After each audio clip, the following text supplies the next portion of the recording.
thinking about yourself, how open-minded would you say you are to learning new things? Because today we're talking about magic words. Are you open to that? Welcome to Everyday, a New Thought. I'm Thor Chalgren. Today I'm going to share my thoughts on the Phil M. Jones book, Exactly What to Say, the magic words for impact and influence. Last week in episode 91, I shared the first set of magic words from Jones's book, and that was the phrase, "I'm not sure if it's for you, but..."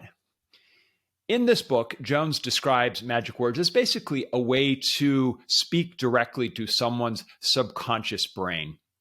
If you haven't heard that episode yet, I'm going to put the link in the description, or if you're watching it on YouTube, the link will be right above me.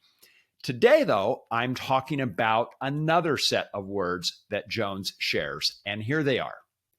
How open-minded are you? That's it. How open-minded are you? Now, you can use this set of words when you're introducing a new idea to people. Maybe it's an idea where you have a sense that you could receive some pushback, or it's not going to be something that's familiar to your audience. So you want them to hear you out. You want them to suspend disbelief long enough to hear what you're saying. Basically, what you're doing when you use this phrase is you're asking them for just a moment to listen with an open mind. You're ensuring that basically they're going to listen to whatever comes next. The reason that Jones describes this as being so effective is that everyone basically wants to think of themselves as being open-minded, right? I mean, nobody thinks of themselves as, no, I'm a closed-off person and I'm not interested in new things.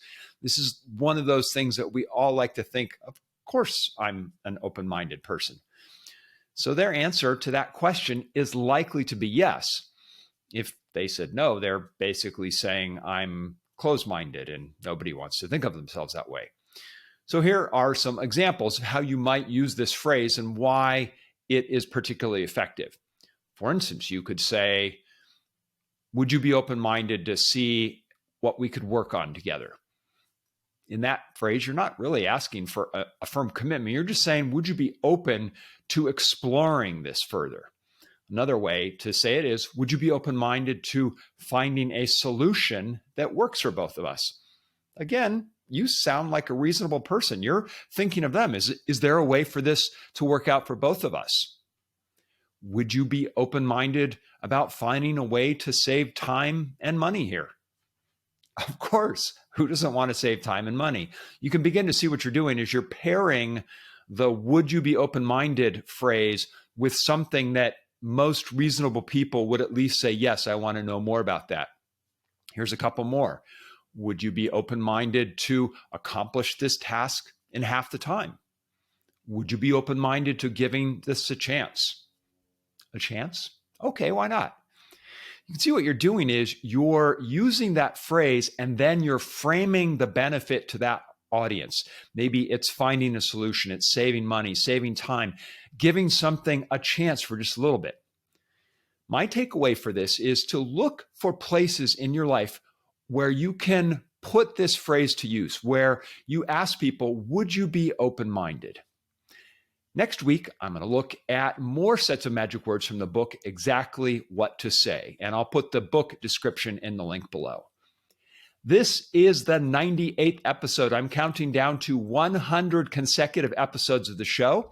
I started this back on January 1st, and 98 episodes later, I'm still going. If you like the show, please hit like if you're watching on YouTube and subscribe. If you're listening to the podcast version, please subscribe or follow the show on your favorite podcast app. Until tomorrow, thanks for watching.